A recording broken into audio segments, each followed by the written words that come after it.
مشیر وغیرہ بہت دیر بعد کمرے سے نکلے اور سلطان ایوبی اکیلے رہ گئے۔ سپاہی کمرے میں چلا گیا اور اس نے تلوار سونت کر کہا، تم میرے دادا کے قاتل ہو، میرے باپ کے قاتل ہو۔ سلطان ایوبی نے چونک کر اسے دیکھا۔ اسے آزاد کر دو، وہ میری ہے، اور اس کے ساتھ ہی اس نے قہر اور غضب سے سلطان ایوبی پر تلوار کا وار کیا۔ سلطان خالی ہاتھ تھے، وہ پھرتی سے وار بچا گئے۔ انہوں نے باڈی گارڈز کے کمانڈر کو آواز دی اور لپک کر اپنی تلوار اٹھا لی۔ سپاہی نے اور زیادہ غضبناک ہو کر ان پر حملہ کیا۔ اگر اس کے مقابلے کا تیغزن سلطان ایوبی نہ ہوتا تو تجربہ کار سپاہی کا وار خالی نہ جاتا۔ سلطان ایوبی نے اس کے وار صرف روکے، جبکہ وار ایک بھی نہ کیا، اور جب کمانڈر دوڑتا اندر آیا تو سلطان ایوبی نے اسے کہا، اس پر وار نہ کرنا، زندہ پکڑو۔ سپاہی نے گھوم کر کمانڈر پر وار کیا۔ اتنے میں 3-4 باڈی گارڈز اندر آ گئے۔ سپاہی کے قہر کا یہ عالم تھا کہ اس نے تلوار کے وار پہ وار کر کے کسی کو قریب نہ آنے دیا۔ وہ چونکہ سلطان ایوبی کو قتل کرنا چاہتا تھا، اس لیے وہ انہی کی طرف لپکتا اور للکارتا تھا، تم میرے دادا کے قاتل ہو، میرے باپ کے قاتل ہو، میرے تخت و تاج کے غاصب ہو۔ آخر اس کو پکڑ لیا گیا، اس سے تلوار چھین لی گئی۔ زندہ باد میرے محافظ، زندہ باد میرے محافظ۔ سلطان ایوبی نے غصے کا اظہار کرنے کی بجائے اسے خراج تحسین پیش کیا اور کہا، سلطنت اسلامیہ کو تم جیسے تیغزنوں کی ضرورت ہے۔ باڈی گارڈز کمانڈر اور دوسرے سپاہی حیران تھے کہ یہ قصہ کیا ہے۔ سلطان ایوبی نے کمانڈر سے کہا، طیب کو اور حسن بن عبداللہ کو فوراً بلاؤ۔ سپاہی کو 4 باڈی گارڈز نے جکڑ رکھا تھا اور وہ چلا رہا تھا، یہ میری محبت کا قاتل ہے، یہ میری قسمت کا قاتل ہے۔ ایک باڈی گارڈ نے اس کے منہ پر ہاتھ رکھا، لیکن سلطان ایوبی نے کہا، اسے بولنے دو، ہاتھ ہٹا لو۔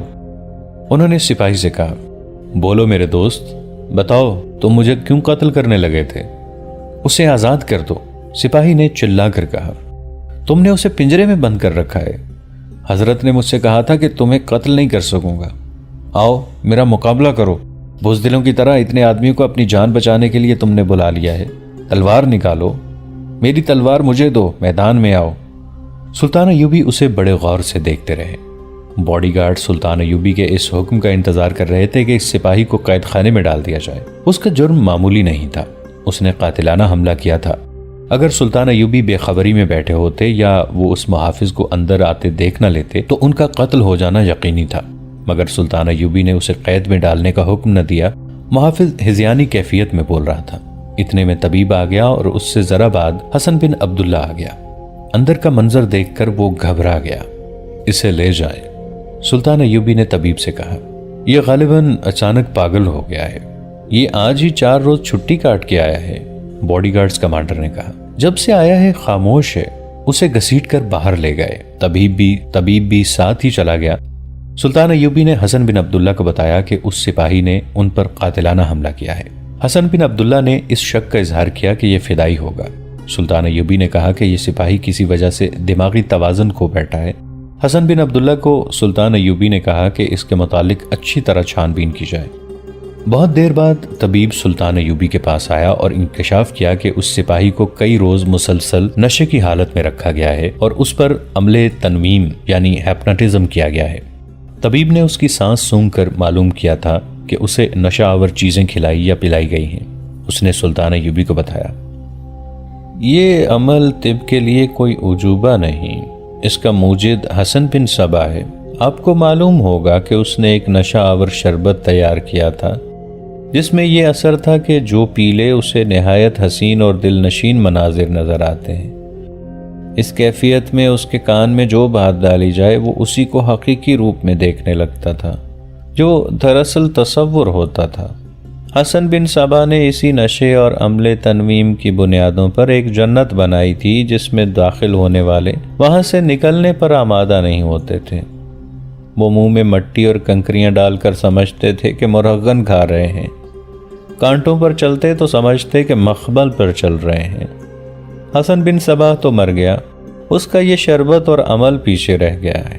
اس کا گروہ قاتلوں کا گروہ بن گیا۔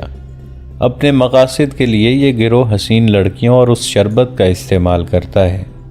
اس سپاہی کو آپ کے قتل کے لیے اس عمل کا شکار بنایا گیا ہے۔ طبیب نے یہ تشخیص کر کے سپاہی کو دوائیاں پلا دی تھیں جنہوں نے اس کی ہذیانی کیفیت پر قابو پا لیا تھا۔ اور وہ گہری نیند سو گیا تھا۔ حسن بن عبداللہ نے پہلے ہی طبیب سے معلوم کر لیا تھا کہ یہ سپاہی اپنی حقیقی حالت میں نہیں، وہ سراغ رساں تھا۔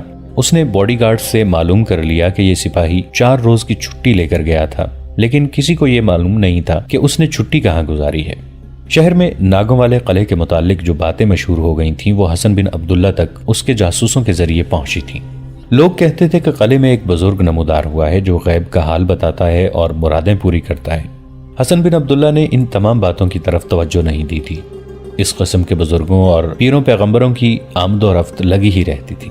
مجذوب اور دیوانے آدمی کو بھی لوگ برگزیدہ انسان کہہ کر ان سے مرادیں پوری کرانے کے لیے جاتے تھے۔ حسن بن عبداللہ کو ایک جاسوس نے بتایا کہ اس نے ایک سیاہ ریش آدمی کو 2 بار قلعے کے اندر جاتے دیکھا ہے۔ قلعے کے ارد گرد گھومنے پھرنے والوں سے پوچھ گچھ کی گئی تو ایک آدمی نے یہ بتایا کہ سیاہ داڑھی اور سفید چوغے والا ایک آدمی قلعے کے اندر آتا جاتا دیکھا گیا ہے۔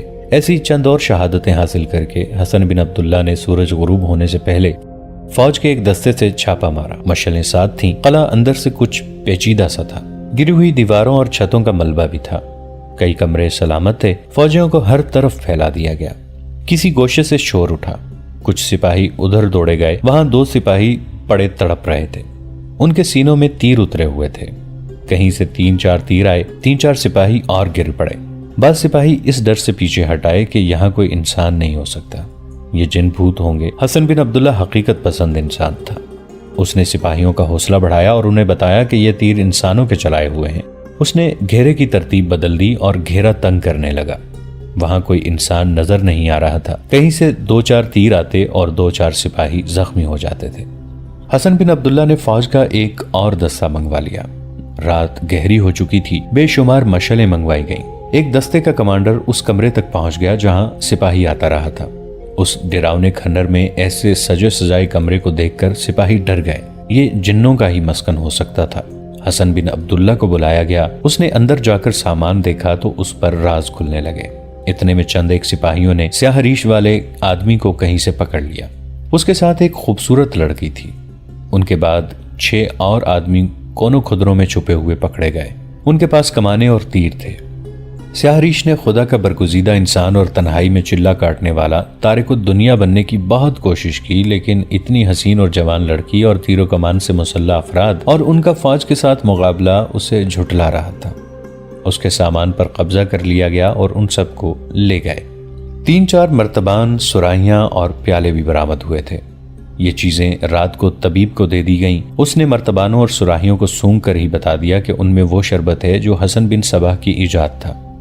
ان تمام آدمیوں اور لڑکی کو قید خانے میں لے گئے۔ صبح طلوع ہو رہی تھی جب لڑکی نے اذیتوں کے پہلے مرحلے میں ہی بتا دیا تھا کہ یہ گروہ فدائیوں کا ہے اور یہ لوگ نیا حلف لے کر آئے تھے کہ سلطان ایوبی کو قتل کر کے لوٹیں گے ورنہ مر جائیں گے۔ لڑکی نے بتایا کہ اس محافظ سپاہی کو سیاہ ریش نے پھانسا تھا اور اسے نشہ پلا کر اس پر عملے تنویم کیا جاتا تھا۔ سپاہی کے ذہن میں اس نشے اور عمل کے ذریعے سلطان صلاح الدین ایوبی کے خلاف ایسی نفرت پیدا کر دی گئی تھی کہ وہ سلطان کو قتل کرنے کے لیے چل پڑا۔ ان لوگوں کو توقع تھی کہ سلطان ایوبی اس سپاہی کے ہاتھوں قتل ہو جائے گا، اس لیے وہ اطمینان سے قلعے میں بیٹھے رہے۔ سیاہ ریش جاسوسی کے لیے گیا تھا لیکن اسے کچھ پتہ نہیں چل سکا، نہ اسے وہ سپاہی کہیں نظر آیا۔ شام کے وقت اچانک فوج آ گئی۔ سیاہ ریش بڑا سخت جان نکلا۔ اس نے صاف کہہ دیا کہ اس لڑکی کے ساتھ اس کا کوئی تعلق نہیں۔ وہ اس کھنڈر میں ایک وظیفے کا چلہ کاٹنے آیا تھا۔ اس کے دوسرے ساتھیوں نے بھی انکار کیا، لیکن حسن بن عبداللہ نے جب انہیں تہخانے میں لے جا کر اذیت رسانی کے عمل میں ڈالا تو انہوں نے باری باری اپنے جرم کا اعتراف کر لیا۔ سیاہ ریش کو جب ان کے سامنے کھڑا کیا گیا تو اس کے لیے انکار کی کوئی صورت نہ رہی۔ اس نے جب اپنے ساتھیوں کی حالت دیکھی تو اس پر لرزہ طاری ہو گیا۔ اسے کہا گیا کہ وہ تمام تر واقعات پوری تفصیل سے سنا دے تو اسے باعزت طریقے سے رکھا جائے گا، ورنہ اسے مسلسل اذیتوں میں ڈال کر مرنے بھی نہیں دیا جائے گا اور زندہ رہنے کے قابل بھی نہیں رہنے دیا جائے گا۔ اس نے تہخانے میں اذیت رسانی کا سامان اور طریقے دیکھے تو وہ سب کچھ بتانے پر رضامند ہو گیا۔ اس کے بیان کے مطابق وہ فدائی قاتلوں کے گروہ کا آدمی تھا۔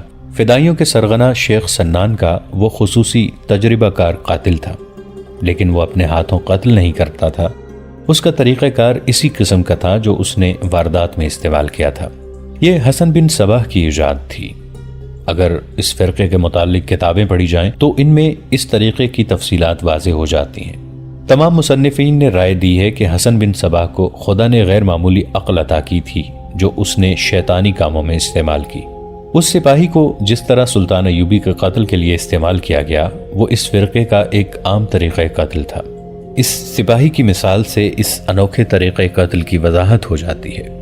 اگر انسانی نفسیات کا مطالعہ کیا جائے تو کسی کو یوں اپنا آلہ کار بنانا حیران کن نہیں لگتا۔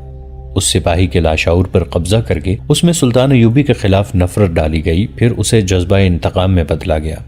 سیاہ داڑھی والے نے بتایا کہ چونکہ سلطان ایوبی پر پہلے 4 قاتلانہ حملے ناکام ہو چکے تھے، اس لیے اس شخص کو بھیجا گیا کہ وہ اپنا خصوصی طریقہ استعمال کرے۔ سلطان ایوبی پر پہلے 4 حملے براہ راست کیے گئے تھے۔ یہ دیکھ لیا گیا تھا کہ سلطان ایوبی کو سیدھے طریقے سے قتل نہیں کیا جا سکتا۔ سیاہ ریش، جس کا نام وقائع نگاروں کے ہاں محفوظ نہیں، اپنے گروہ کے 6 تجربہ کار آدمی اور ایک لڑکی کو دمشق لے گیا۔ اس نے ناگوں والے ویران قلعے کو اپنا مسکن بنایا۔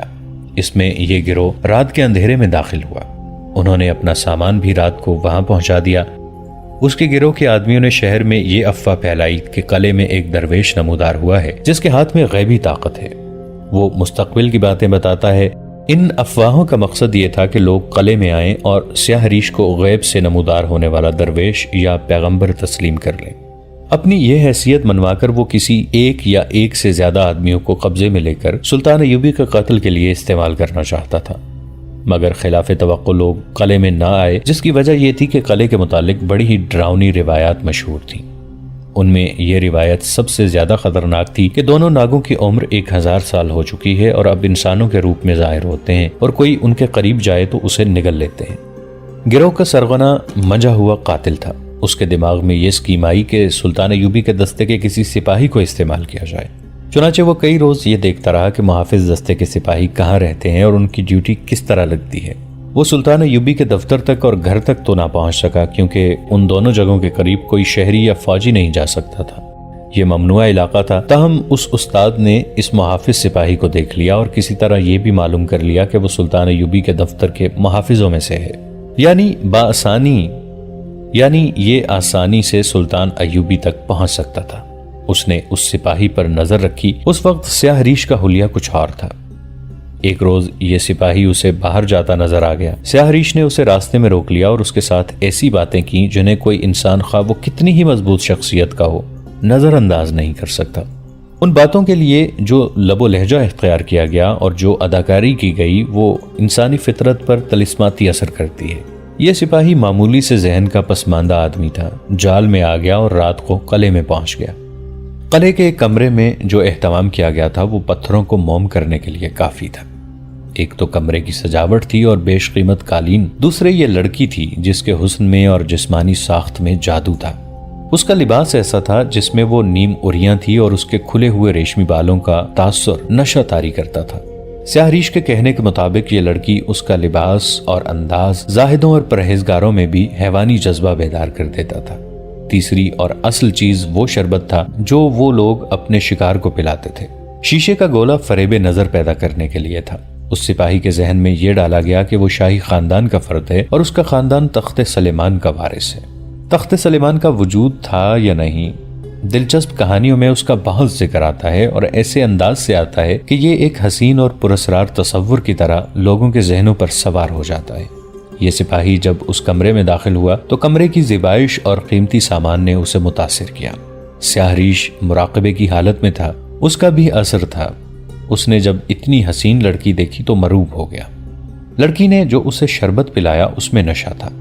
اس نشے کا اثر یہ تھا کہ انسان حقیقی دنیا سے لا تعلق ہو کر حسین تصورات کی دنیا میں چلا جاتا ہے۔ اس کیفیت میں اس پر عمل تنویم کیا جاتا ہے، یعنی اسے ہیپناٹائز کر لیا جاتا اور اس کے ذہن میں اپنے مطلب کے تصورات ڈالے جاتے تھے۔ اس کے ہاتھ میں شیشے کا جو گولا دیا جاتا تھا اس میں سے قندیل کی لو کے کئی رنگ نظر آتے تھے، جو کوئی عجوبہ نہیں تھا۔ شیشے کی ساخت ایسی تھی کہ اس میں سے گزرتی روشنی اپنے 7 رنگوں میں نظر آتی تھی۔ ان رنگوں کا ذہن پر اثر ہوتا تھا۔ اس کے ساتھ ایک انتہائی حسین لڑکی سپاہی کے ساتھ لگ کر بیٹھ جاتی اور باتوں میں یہ ظاہر کرتی تھی کہ وہ اسے دل و جان سے چاہتی ہے۔ سیاہ ریش سریلی اور پراسرار آواز میں بولنے لگتا تھا۔ اس کے الفاظ سپاہی کے کان میں پڑتے اور اس کے ذہن میں مطلوبہ تصور آراستہ کرتے تھے۔ سیاہریش بھانپ لیا کرتا تھا کہ سپاہی اپنے آپ میں نہیں رہا۔ اس وقت وہ اس کے ہاتھ سے شیشے کا گولا لے کر اس کی آنکھوں میں آنکھیں ڈال دیتا اور اسے ہپناٹائز کر لیتا تھا۔ سپاہی جسے اپنی آواز سمجھتا تھا وہ سیاہریش کی آواز ہوتی تھی، سپاہی جسے اپنی آواز سمجھتا تھا وہ سیاہریش کی آواز ہوا کرتی تھی۔ پھر وہ اس مرحلے میں داخل ہو جاتا تھا جہاں وہ اپنے تصور کو حقیقی سمجھ کر اس کا حصہ بن جاتا تھا۔ کمزور شخصیت کے سپاہی نے یہ اثرات قبول کر لیے۔ سیاہریش اسے حقیقی دنیا میں واپس لے آیا۔ اس مقصد کے لیے اسے کچھ سنگھایا جاتا تھا۔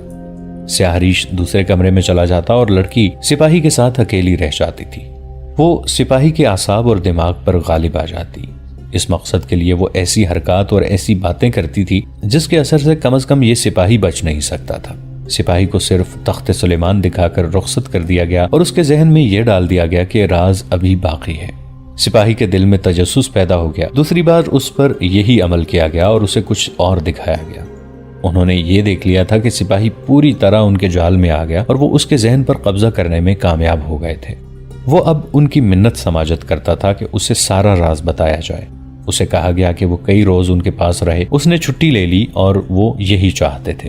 ان 4 دنوں اور 4 راتوں کے عرصے میں مسلسل نشے اور ہپنوٹزم کے زیر اثر رکھا گیا اور اس کے ذہن لاشعور میں صلاح الدین ایوبی کا تصور پیدا کر کے یہ بات ڈال دی گئی کہ سلطان ایوبی سپاہی کے دادا اور باپ کا قاتل ہے اور اس کے تخت پر بھی اس نے قبضہ کر رکھا ہے۔ سپاہی کو ایک حسین لڑکی کا تصور دکھایا گیا۔ پھر یہ دکھایا گیا کہ سلطان ایوبی نے اس لڑکی کو پنجرے میں بند کر دیا ہے۔ 4 روز بعد اسے اسی حالت میں قلعے سے نکال دیا گیا۔ وہ اپنی ڈیوٹی پر حاضر ہو گیا۔ اسے جو ہی موقع ملا اس نے سلطان ایوبی پر حملہ کر دیا۔ سپاہی بے ہوش پڑا تھا۔ طبیب نے اس کے ذہن سے نشہ آور شربت کا اثر زائل کرنے کے لیے دوائی دی تھی۔ وہ حقیقت اور تصورات کے درمیان بھٹک رہا تھا۔ معلوم نہیں اس کے اعصاب پر کیسے کیسے اثرات تھے کہ اثرات اترتے ہی اعصاب جواب دے گئے۔ طبیب نے اسے ہوش میں لانے کے کچھ طریقے اختیار کیے اور 2 روز بعد سپاہی نے آنکھ کھولی۔ وہ اس طرح اٹھا جیسے گہری نیند سو گیا تھا اور خواب دیکھتا رہا تھا۔ اپنے ارد گرد کھڑے آدمیوں کو حیرت سے دیکھنے لگا۔ طبیب نے اس سے پوچھا کہ وہ کہاں تھا۔ اس نے کہا کہ وہ سویا ہوا تھا۔ بہت دیر بعد وہ اپنے آپ میں آیا تو وہ زیادہ کچھ نہ بتا سکا۔ اس نے بتایا کہ سیاہ داڑھی اور چوغے والا ایک آدمی اسے قلعے میں لے گیا تھا۔ وہاں کی اس نے کچھ اور بھی باتیں بتائیں، لیکن اسے بالکل یاد نہیں تھا کہ اس نے تخت سلیمانی وغیرہ دیکھا ہے۔ اسے یہ بھی یاد نہیں تھا کہ اس نے سلطان ایوبی پر تلوار سے حملہ کیا تھا۔ یہ یقین کرنے کے لیے کہ سپاہی دھوکہ نہیں دے رہا، اسے سلطان ایوبی کے سامنے لے جایا گیا۔ اس نے فوجیوں کی طرح سلطان کو سلام کیا۔ سلطان ایوبی نے اس کے ساتھ شفقت اور پیار سے بات کی، مگر وہ حیران تھا کہ ان لوگوں کو کیا ہو گیا ہے اور یہ کیا کر رہے ہیں۔ آخر اسے بتایا گیا کہ اس نے کیا کیا ہے تو وہ چلا اٹھا، یہ جھوٹ ہے، میں اپنے سلطان پر حملہ نہیں کر سکتا۔ سلطان ایوبی نے یہ کہا کہ یہ بے گناہ ہے، اسے یاد نہ ہی کرایا جائے کہ اس نے کیا کیا ہے۔ دوستو آج کے لیے اتنا ہی۔ اسی کہانی کی اگلی قسط کے ساتھ بہت جلد حاضر ہوں گے۔ نیچے کامنٹ سیکشن میں اپنی رائے کا اظہار ضرور کیجیے گا۔ ہمارے اس چینل کو سبسکرائب کر کے نیچے موجود بیل آئیکن کو بھی ضرور کلک کیجیے گا۔ اگلی ملاقات تک کے لیے ہمارا اور آپ کا اللہ نگہبان۔